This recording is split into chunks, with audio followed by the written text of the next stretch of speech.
Can you feel it, Atlanta? That electric current surging through the city? That unmistakable buzz of a team that's not just competing, but arriving? After dismantling the Buffalo Bills on Monday Night Football in a performance that sent shockwaves across the entire league, the Atlanta Falcons have officially announced themselves. We are here, we are dangerous, and we are ready. But here's the thing about arrival, my friends. It's not the destination, it's the launching pad. The question now isn't whether the Dirty Birds should make a move at the trade deadline. It's what kind of audacious, calculated gamble will transform them from dangerous contenders into legitimate, undeniable Super Bowl threats. This isn't about minor adjustments or cautious roster tweaks. This is about seizing destiny with both hands, refusing to let go, and making the bold, decisive moves that define a championship season. The window is open, and the time for aggressive ambition is now. Every year, the NFL trade deadline descends like a gathering storm, bringing with it a flurry of speculation, whispered conversations, and Adam Schefter's meticulously compiled list, drawn from the invaluable insights of coaches, general managers, and scouts across the league. That list serves as a vital barometer of team intentions, a candid snapshot of who's buying, who's selling, and who's simply holding their breath, hoping to weather the storm. And for the Atlanta Falcons, fresh off a statement victory that reverberated through every front office in the NFL, the message should resonate with crystal clarity. We are buyers, not sellers. The era of cautious optimism has closed. The time for aggressive ambition, for pushing all our chips to the center of the table, is unequivocally now.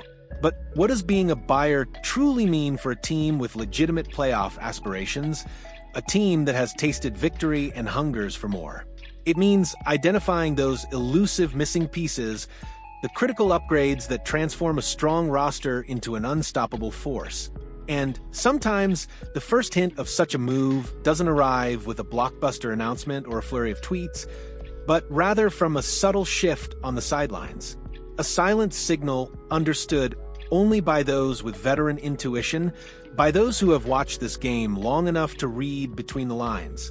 We witnessed precisely such a signal Monday night, a move that, to the seasoned eye, spoke volumes about the Falcons' potential intentions. 20 minutes before kickoff, the designation dropped. Ray-Ray McCloud was inactive. A healthy scratch. No injury report, no lingering ailment, just a decisive, unexplained choice to keep him off the field. At first glance, it seemed perplexing, almost counterintuitive, with Darnell Mooney sidelined due to injury and Drake London standing as the lone certified wide receiver. Supported by a patchwork of pass catchers like Kyle Pitts and Casey Washington, why would a team sideline a healthy body, especially one with McCloud's speed and returnability? This is precisely where veteran intuition kicks in. Years of watching this game, from childhood fascination to professional analysis, teaches you to read the subtle signals. A healthy scratch for a player when the team is already grappling with injuries often signals one thing: a trade is brewing. It's strategic preservation, a calculated move to keep a player pristine, untouched by the brutal rigors of game day, ready to be packaged and sent to a new home. If the Falcons are indeed gearing up for a trade, protecting McCloud makes perfect strategic sense, a chess move in the high-stakes game of NFL roster management.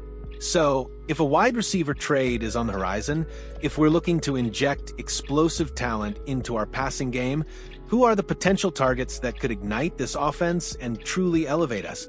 Schefter's list offers several names, but a quick analysis immediately reveals the non-starters, the players who simply don't fit our narrative. 3 of the listed receivers hail from the New Orleans Saints. Let's be brutally honest, Falcons Nation. The chances of Mickey Loomis picking up the phone to discuss a trade with Terry Fontenot are about as likely as a blizzard descending on Atlanta in July. Divisional rivalry makes that a complete non-starter, a fantasy born of desperation. That leaves us with 3 truly intriguing possibilities from outside our division: Tyler Lockett, Allen Lazard, and Jakobi Meyers. Let's cut through the noise and get straight to the point. Allen Lazard? He's older, and frankly, his performance has been underwhelming, not the kind of impact player we need. Tyler Lockett? Similar story. age and declining production make him less than ideal for a team making a serious championship run, a team that needs immediate high-level impact.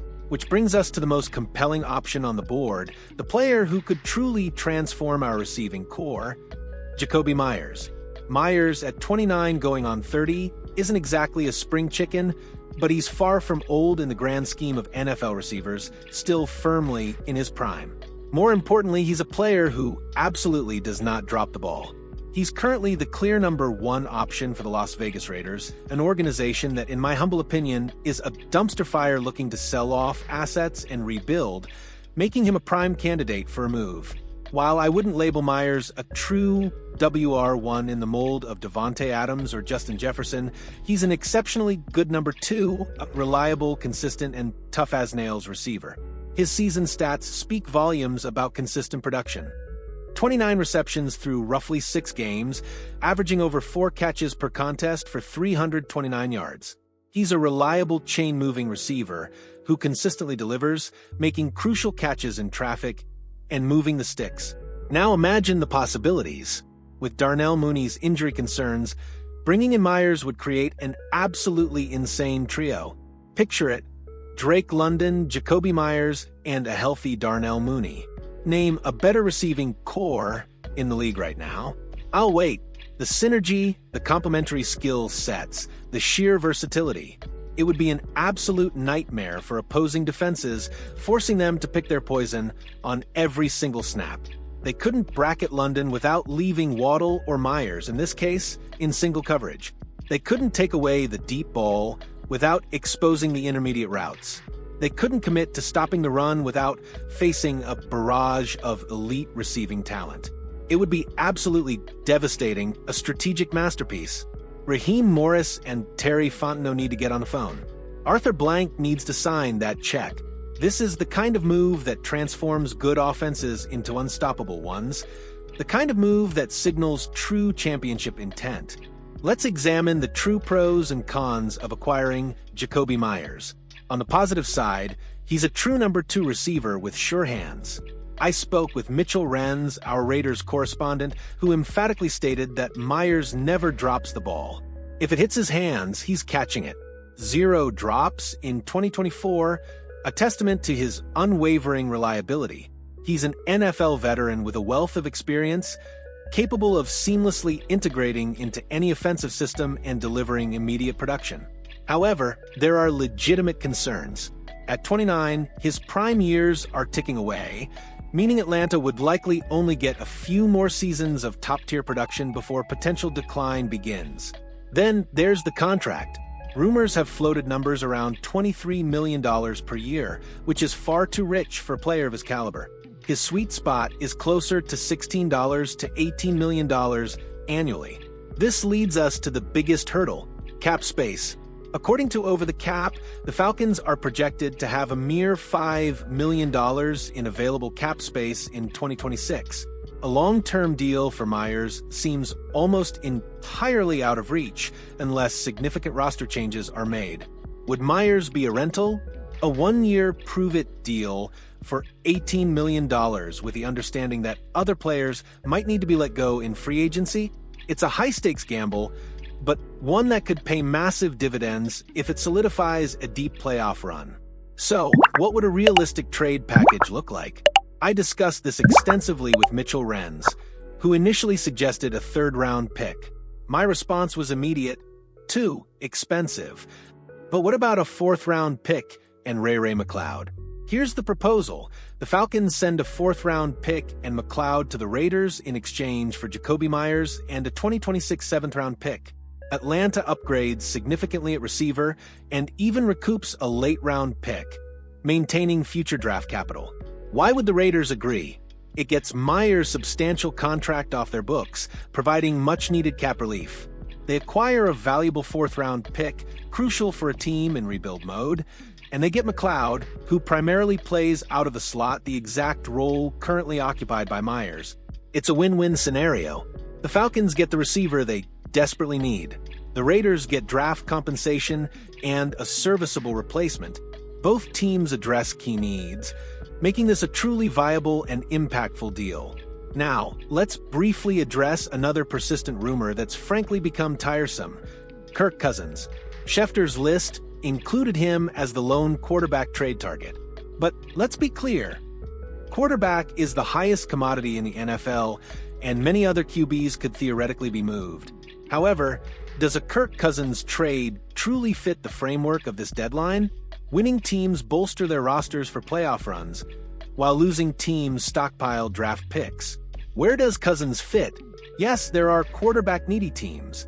The Vikings dealing with injuries, the Jets struggling with Aaron Rodgers' absence, the Raiders with their issues, the Cardinals potentially moving on from Kyler Murray, the Steelers planning for post-Kenny Pickett life. But are any of these practical trades for 2025? Not a single one makes sense right now. The Vikings will get J.J. McCarthy back. The Jets have Rodgers under contract. The Raiders are stuck with their situation. The Cardinals have Murray's massive deal. The Steelers will ride with Russell Wilson this season. At this point, I'm completely fine with Kirk Cousins as our backup. He carries a $27.5 million contract, and there isn't a GM in the world willing to take on that full cap hit midseason for a backup quarterback. I'm exhausted by the constant Kirk Cousins trade rumors. Until genuine, concrete news emerges suggesting this is actually in the works, I have no desire to discuss it further. Kirk is our backup, and that's the end of it. The Atlanta Falcons stand at a crossroads. They've proven they can compete with the league's elite. They've shown they have the talent, the coaching, and the momentum. What they need now is the courage to make the bold move that transforms potential into reality. Jakobi Meyers represents that opportunity. A proven, reliable receiver who could be the final piece that elevates this offense from dangerous to unstoppable. The cost is reasonable. The fit is perfect. The timing is now. Championship windows don't stay open forever. The question is whether Atlanta has the audacity to climb through while it's wide open. All right, Dirty Birds faithful, I need your take on this. Would you pull the trigger on a 4th-round pick and Ray-Ray McCloud for Jakobi Meyers? And honestly, are you as tired of the Kirk Cousins trade rumors as I am? Type T for tired, or E if you're still engaged with that storyline. And if this breakdown gave you a fresh perspective on what Atlanta needs to do with the deadline, show some love with a like and subscribe to join our rapidly growing community. We've added over 900 new members in the last 24 hours alone, and we're pushing toward 43,000 strong. Your engagement fuels this channel, and we absolutely love hearing your passionate takes. Stay cool, Atlanta. Championship season is upon us. Beyond the Jakobi Meyers trade, what other specific, impactful move do you think the Falcons must make to truly solidify their Super Bowl aspirations?